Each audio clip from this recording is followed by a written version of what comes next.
আসসালামু আলাইকুম প্রিয় দর্শক, অন্য মঞ্চের আলাপচারিতায় আপনাদের সকলকে আমন্ত্রণ জানাচ্ছি। আওয়ামী লীগের রাজনৈতিকভাবে নিপাত হয়েছে, নির্মূল হয়েছে, দাফন হয়ে গেছে দিল্লিতে। শুরুতেই শিলং সালাউদ্দিন নামে পরিচিত বাংলাদেশের বর্তমান স্বরাষ্ট্রমন্ত্রীর বক্তৃতা শোনালাম। আওয়ামী লীগ নেই, আওয়ামী লীগের রাজনীতি শেষ হয়ে গেছে, আওয়ামী লীগের দাফন হয়ে গেছে দিল্লিতে। যে দলটা নেই, যে দলটার দাফন দিল্লিতে হয়েছে, সেই দলটার নাম শুনে এখনো তাহলে এত কাঁপছে কেন পুরো সালাউদ্দিন গং? যে দলটা নেই সেই দলটার প্রতিষ্ঠা বার্ষিকী 23শে জুন উপলক্ষে কেন সেনাবাহিনীকে রাস্তায় নামানো হলো?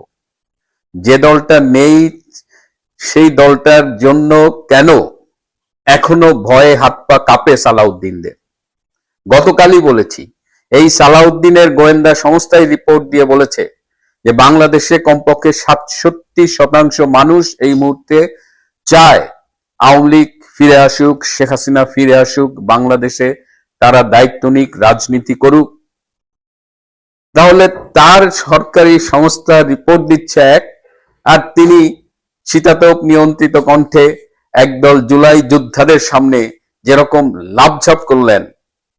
একটা জিনিস অবশ্য আমার ভালো লেগেছে যে সালাউদ্দিন সাহেব যখন লাফঝাপ করেন, যখন বড় গলায় কিছু বলেন, তখন আপনারা নিশ্চিন্তে থাকতে পারেন যে অন্তত এই কাজটা হবে না। কেন আমি এই কথা বলছি? এই যে কদিন আগে জাতীয় সংসদে দাঁড়িয়ে তিনি ইসলামী ব্যাংক নিয়ে কত বড় বড় কথা বললেন। জামাত ইসলামী 11,000 কোটি টাকা এই বিভিন্ন ফান্ড থেকে নিয়ে তারা নির্বাচনে খরচ করেছে। প্রত্যেকটা ঘটনার নাকি তদন্ত হবে।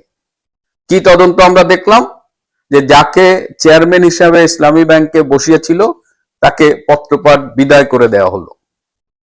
ইসলামী ব্যাংক যেভাবে আছে, ইসলামী ব্যাংকের উপরে জামাতের যেভাবে নিয়ন্ত্রণ আছে, সবকিছু রয়েছে, কোনো কিছু করতে তিনি পারেননি। খারাপ ভাষায় বলতে গেলে ওর যে হিন্দি চুল তিনি ছিঁড়তে পারেন নাই। তো তিনি আজকে যখন লাফাচ্ছেন আওয়ামী লীগের হয়ে, এই শিলং সালাউদ্দিন দীর্ঘদিন শিলং এ ছিলেন এবং তার শেকড়টা কোথায় এটা সবাই জানে। তাহলে এত ভয় পাওয়ার কি আছে? আওয়ামী লীগ নাই নাই ব্যাস, আপনারা আপনাদের কাজ করেন। আপনাদের কাজ তো হয় না। আজকে দেখলাম যে টাকা ছাপায় ব্যাংক থেকে লোন নিচ্ছে। ব্যাংক থেকে যে লোন নেবে, ব্যাংকেরই টাকা টানাটানি, টাকা ছাপাও। এতদিন বলছে যে ইউনূসের বাজেট, এই বাজেট, সেই বাজেট, এখন তো 3-4 মাস হয়ে গেল ক্ষমতায়, তাহলে এই দুরবস্থা কেন? তবে আজকে আরো কিছু ভালো হয়েছে, ছাত্র দলের সভাপতি, তার কাছে কৃতজ্ঞতা জানাই যে একেবারে স্বীকার করেছে যে সন্ত্রাসের কি পর্যায়ে ছাত্র দল বা তার দল, তাদের দল জড়িত ছিল। এটাও একটু আমরা শুনে রাখি। যাত্রাবাড়ী, শাহবাগ সহ সকল ক্ষেত্রে ছাত্রদল, যুবদল, বিএনপি অগ্রভাগে ভূমিকা পালন করেছে। সারা বাংলাদেশের আওয়ামী লীগের পার্টি অফিসগুলো আমরা ঘুরিয়ে দিয়েছিলাম, আগুন জ্বালিয়ে দিয়েছিলাম আমরা। আর এই যে জুলাই, এই জুলাই তো এখন একটা কলঙ্কের মাস আর কি। এটা তো জঙ্গি অভ্যুত্থানের মাস, এবং কি রকমের অপপ্রচার চালিয়েছিল এবং ঢাকা বিশ্ববিদ্যালয়ে কে মারা গেছে সেটা দিয়েই নাকি আন্দোলনে একেবারে স্পার্ক হয়েছিল। এখন তো দেখা যাচ্ছে যে কবরের আযাব সহ্য করতে না পেরে এইসব জুলাই যোদ্ধারা সবাই ফিরে আসছে। এরকমই কয়েকজন জুলাই যোদ্ধার স্বীকারোক্তিটা একটু শুনে আসি। এসএস ব্যান্ডের একটা গান যুক্ত করে দিয়ে বলা হয় যে কোটা সংস্কারের প্রথম শহীদ ইব্রাহিম নীরব, এবং সে ঢাকা বিশ্ববিদ্যালয়ে। আমি ঢাকা বিশ্ববিদ্যালয়ে পরবর্তীতে আমি একটা ভিডিও আপলোড দেই যে আমি ঢাকা বিশ্ববিদ্যালয়ের স্টুডেন্ট না এবং আমি মারা যাইনি, কিন্তু আন্দোলনের টার্নিং পয়েন্ট ওইটাই ছিল। আসসালামু আলাইকুম, আমি রাফিল ইসলাম রাফি। আমি সরকারি অ্যাডাল্ট কলেজের 4র্থ বর্ষের ছাত্র, সেশন 17-18। গত 4 তারিখে পাবনায় যে হত্যাকাণ্ড হয়েছে, সেখানে ফেসবুকে একটা গুজব লুটিয়েছিল যে রাফি নামে একটা ছেলে শহীদ হয়েছে। তার বাবা নেই, তার ছোট একটা বোন আছে, তাকে সে দেখে রাখতে বলছে। তো আসলে সেটা আসলে নিতান্তই গুজব। আমি এটার জন্য দুঃখ প্রকাশ করছি। আসলে এটা আসলে হওয়া কোনোভাবেই উচিত না। ছাত্র আন্দোলনে মারা গেছি, আপনারা যাত্রাবাড়ি কবর দিছে, এই কথা বলছি। আমার এগুলো কথা বললে আমার বুক পাইতেছে। যাত্রাবাড়ি থানা এলাকার শনিরাখড়া কাজলা পেট্রোল পাম্পের সামনে ৩ আগস্ট বিকেল ৫টার দিকে বৈষম্য বিরোধী ছাত্র আন্দোলনে ছাত্র জনতার মিছিলে মাথাসহ শরীরের বিভিন্ন স্থানে গুলিবিদ্ধ হয়ে মারা যায় মোহাম্মদ সেলিম। সে লাশ উদ্ধার করে ঢাকার গোপীবাগের রামকৃষ্ণ মিশনের পার্শ্ববর্তী গোরস্থানে দাফন কার্য সম্পন্ন করা হয়। সেই সেলিমের দেখা মিলে ময়মনসিংহে। মোহাম্মদ সেলিম ময়মনসিংহের ফুলবাড়িয়া উপজেলার ধামর গ্রামের মৃত আব্দুল হাকিমের ছেলে, পেশায় মুদির দোকান ব্যবসায়ী। আমার নাম মোহাম্মদ আলামিন মিয়া, আমার ওয়াইফের নাম কুলসুম আক্তার। আমি এখনো জীবিত আছি, আমি এই মামলাটা প্রত্যাহার করব, আমি এখনো মারা যাইনি। আসলে মারা গেলেন কখন এবং মারা গেলেন কিভাবে? আসলে ব্যাপারটা মারা গিয়েছে তেমন না, গুজব, যদিও অনেকেই ভেবেছে মারা গিয়েছে। মানে এই জুলাই মাসে এমন লেজে গবরে অবস্থা পাকিয়েছে যে আমাদের একজন অভিনেত্রী মেহের আফরোজ শাওন, তিনি একটি স্ট্যাটাস দিয়েছেন, একটা ফেসবুকের একটা নির্দোষ স্ট্যাটাস। সেখানে জুলাই সিডিএ বলতেই এই জুলাইয়ের পাগল ছাগলদের, জঙ্গিদের মাথায় আগুন লেগে গেছে। সারা দেশে তাদের আর কোনো কাজ নাই। এই শাওন একজন একটা স্ট্যাটাস দিচ্ছে, সেটা নিয়ে তাদের দিন রাত এই শাওনের পেছনে লাগছে। এই প্রধানমন্ত্রীর উপস্থিতিতে পর্যন্ত এই শাওন কি করে স্ট্যাটাস দেওয়ার সাহস পায় সেই প্রশ্ন তুলেছে। আবার তাদেরই একজন এমপি, সে আবার বলছে এটা শাওনের ব্যক্তি স্বাধীনতা, তাকে বাধা দেওয়া যাবে না। তো এই অবস্থায় মানে একটা স্ট্যাটাস সহ্য করবার মতো অবস্থা এই জুলাই জঙ্গিদের নেই। এবং জুলাই যে স্বপ্ন দেখিয়েছিল, মানুষের সাথে প্রতারণা করেছিল, সেটা তো এখন তাদের মুখেই শোনা গেছে, সেটা ইউনূসও বলে গেছে, এবং এটা এখন দিনের আলোর মতো পরিষ্কার। এবং এই সালাউদ্দিন গং, এই যে বৃহস্পতিবার আমি বলেছিলাম যে মার্কিন রাষ্ট্রদূত তাকে ডেকে ব্যাখ্যা চেয়েছে এই জঙ্গি পতাকা নিয়ে, গতকাল শুক্রবার সকালেও তাকে হাজিরা দিতে হয়েছে ওই মার্কিন রাষ্ট্রদূতের কাছে। যাই হোক, যখন জঙ্গি পতাকার কথা বলছিলাম, সারা দেশে খুবই প্যাট্রোনাইজড ওয়েতে এর সাথে সরকার জড়িত, এর সাথে জেনারেল ওয়াকার খান জড়িত, সবাই মিলে এই যে সারা দেশে কলেমা তৈয়ব লেখা জঙ্গি পতাকা উড়ানো হচ্ছে। বাংলাদেশের জাতীয় পতাকার এক পাশে লাল সবুজ, আর এক পাশে ইরানি পতাকা, মাঝখানে কলেমা, মানে যা ইচ্ছা তাই হচ্ছে। এবং সরকার, পুলিশ, কেউ এগুলো সহজে বাধা দিচ্ছে না। দু একটা জায়গায় বিচ্ছিন্নভাবে আমরা শুনছি যে পুলিশ গ্রেপ্তার করছে, সেটাও ওই বিদেশি চাপে, বিশেষ করে আমেরিকা এই বিষয়টা নিয়ে চাপ দিচ্ছে সরকারের উপরে। তাহলে এখন এই অবস্থায় কি হবে? সাধারণ মানুষ কিন্তু ভীষণ ক্ষুব্ধ। তারা যেহেতু সরকার কিছু করছে না, পুলিশ, আর্মি এরা কিছু করছে না, তারা ঘুরে দাঁড়াচ্ছে। একটা ছোট্ট ভিডিও ক্লিপ আমার কাছে এসেছে, আমি একটু দেখাই। বাপ লাগে পতাকা খোল, হ্যাঁ মিয়া খোল পতাকা, হ্যাঁ মিয়া কল সরেন, কি মা কল সরেন না এই এর ডাক দেছে, এই মিয়া কি পতাকা খুলমু, বিরিস্তে ফেলাই দিমু, বিরিস্তে ফেলাই দিমু, এই মিয়া কি করেন মিয়া, এই মিয়া পতাকা ভাঙা মত দেন মিয়া, এই বেটা। এই ভিডিও ক্লিপে একটা মেসেজ আছে, একটা বার্তা আছে যে সাধারণ মানুষ যদি ঘুরে দাঁড়ায় তাহলে এইসব জঙ্গি, এই পতাকা টানাতে যারা আসে, এরা কিন্তু লেজ গুটায় পালায় যায়। এই ভিডিওটায় দেখলেন একদম নিরীহ একটা সাধারণ মানুষ, তার প্রতিরোধের মুখে দুই জঙ্গি পালায় গেল আর কি। সুতরাং সাধারণ মানুষকে জাগতে হবে। বাংলাদেশের মুক্তিযুদ্ধের চেতনা হুমকির মুখে জঙ্গিরা দখল করে বসেছে, এবং জঙ্গিদের প্রকাশ্য অপ্রকাশ্য পিতারা ক্ষমতা জোর দখল করেছে। এই অবস্থায় বাংলাদেশে সাধারণ মানুষকেই জাগতে হবে। এবং এই যে ভিডিও ফুটেজটা আমরা দেখলাম যে দুই জঙ্গিকে ধাওয়া দিয়েছে, এই কাজটি বাংলাদেশের আনাচে কানাচে সবাইকে করতে হবে। প্রিয় বন্ধুরা, আজ এ পর্যন্তই। ভালো থাকবেন, সুস্থ থাকবেন, তার চেয়েও জরুরি হলো নিরাপদে থাকবেন। সবাইকে অনেক ধন্যবাদ। নমস্কার, আমি তরুণ ঘোষ। আমার বাংলাদেশের স্বরাষ্ট্রমন্ত্রী সালাউদ্দিন সাহেব, তিনি যতই দাবি করুন না বাংলাদেশ শান্তি শৃঙ্খলার মধ্যে আছে এবং বাংলাদেশ আয়ত্তের মধ্যে আছে, তার দাবি হচ্ছে এইটা, কিন্তু আদৌ কি সেটা সত্যি? পাহাড় তো প্রায় হাত থেকে বেরিয়ে যাওয়ার মতো অবস্থা, এবং পাহাড়ের চূড়ান্ত লড়াই হচ্ছে, আপনারা রোজই খবর পাচ্ছেন। আজকে সকালেও 6 জন আহত হয়েছে। অনেকগুলো গ্রুপ তো, আর এলাকাটাও ভিন্ন ধরনের পার্বত্য এলাকা। বাংলাদেশের মানুষ সবাই জানেন, আমাদের পশ্চিমবঙ্গের মানুষ যারা জানেন না তাদের জন্য আমি একটু বলি।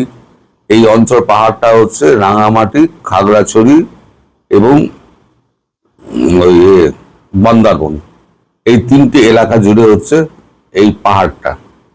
আরো ছোটখাটো অঞ্চল রয়েছে, আমি জানি না। এই পাহাড়ে এই 3টে, আমার যখন উত্তরাখণ্ড দিয়ে যখন যাবেন, দুদিকে পাহাড় আর মধ্যখানে সরু রাস্তা, অথবা একদিকে নদী চলে গিয়েছে, তার গায়ে হচ্ছে রাস্তা, তারপরে হচ্ছে পাহাড়। এই জায়গাটা, এই রাঙামাটি অঞ্চলটা, রাঙামাটি, খাগড়াঝড়ি, বান্দারবন এলাকাটা, এটা হচ্ছে সরু রাস্তা, দুদিকে হচ্ছে আপনার মানে বন বাজার। আমি পশ্চিমবঙ্গের মানুষের জন্য বলছি, বাংলাদেশের মানুষ সবাই জানেন, তারা ওখানে ঘুরতে যেতেন। এখন এইখানে লড়াইটা হয়ে গেছে বিভিন্ন দলের মধ্যে, অনেকগুলো দল বিভক্ত হয়ে গেছে, কোনটা সরকার সমর্থিত আর একটা হচ্ছে আরাকান আর্মি সমর্থিত। আরাকান আর্মি সমর্থিত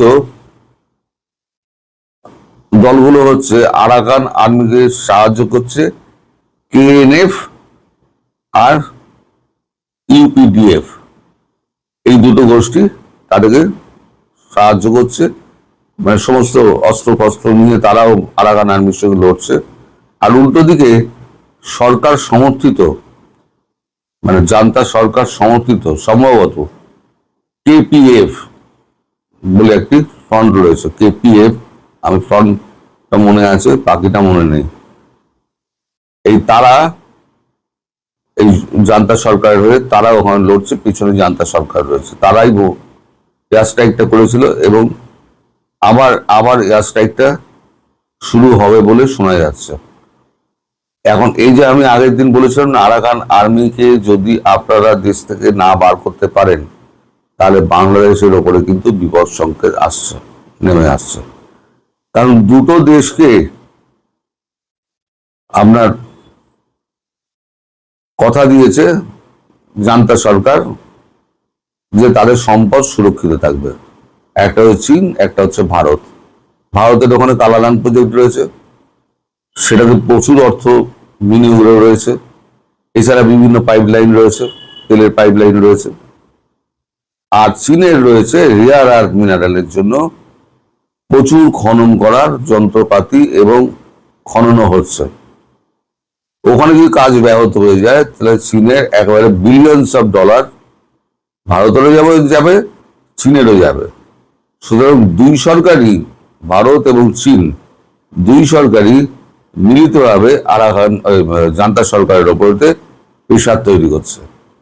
কিছুদিন আগে ওই জান্তা সরকারের প্রেসিডেন্ট ভারতবর্ষে এসেছিলেন, তারপরে তিনি চীনেও গেছিলেন, এখন খবর পাওয়া যায়। তারপরে তিনি চীনে গেছিলেন, চীনে গিয়ে শি জিনপিং এর সঙ্গে কথা হয়েছে, এখানে যেমন মোদিজির সঙ্গে কথা হয়েছে। তিনি কথা দিয়েছেন যে আপনাদের মানে যে অর্থ এবং সম্পদ সেগুলো সুরক্ষিত থাকবে, কিন্তু এই সুরক্ষিত রাখতে গিয়ে এখন এই যে লড়াইটা হচ্ছে, এই লড়াইটা আটকাতে গেলে এখন বাংলাদেশ সেনাবাহিনীকে ভেতরে ঢুকতে হবে। কিন্তু গতবারে যে অবস্থা হয়েছিল, বাংলাদেশ সেনাবাহিনীর বোধহয় কয়েকজন শহীদ হয়েছিলেন, সঠিক খবর আমি জানি না, সত্যি মিথ্যে আমি জানি না, যতটুকু খবর আমি দূর থেকে পাই আমি তো আপনাদের বলি। আমি সবসময় বলি যে সত্যি মিথ্যে আমি জানি না। তো আজকে শুনলাম 6 জন আরো আহত হয়েছে। তাদের কোন দলের আছে এখানে সেটা বলা আমার পক্ষে মুশকিল।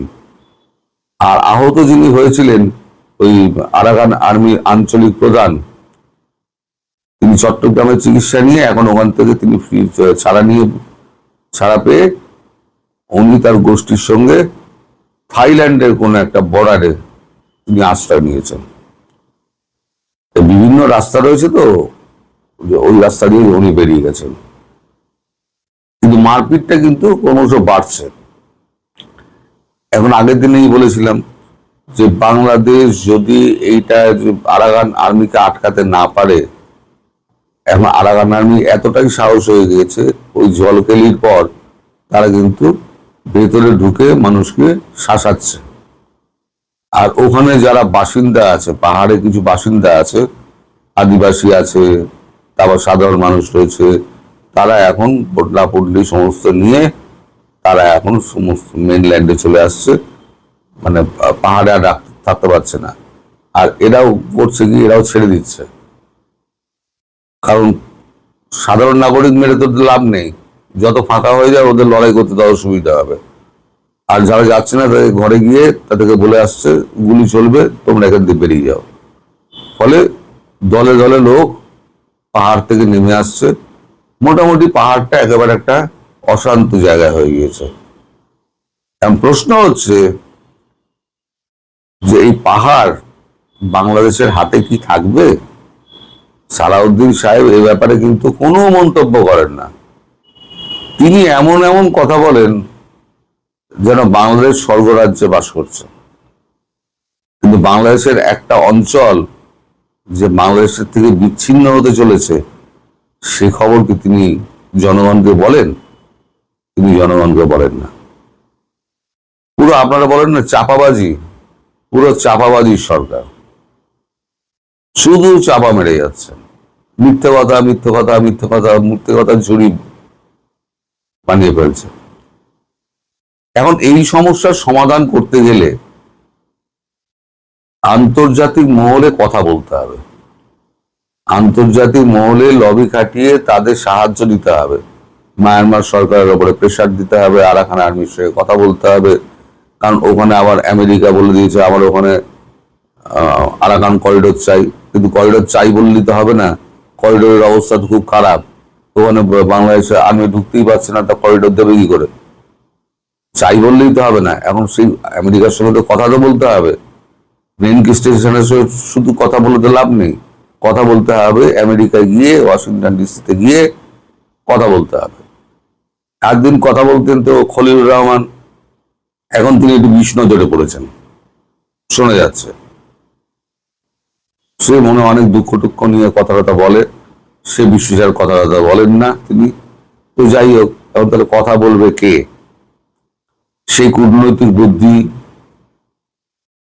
সেই অ্যাগ্রেসিভনেস, মানে কথা দাবিয়ে কথা বলা, যেটা একটা সরকারের হয়ে যে দাবিয়ে কথা বলা, হ্যাঁ আমাদের এটা করতে হবে, আমাদের দিতে হবে, ওই এলাকা শান্ত করতে হবে, আপনারা সবাই সাহায্য করুন, এইটা বলার মতো কটা লোক বাংলাদেশে আছে?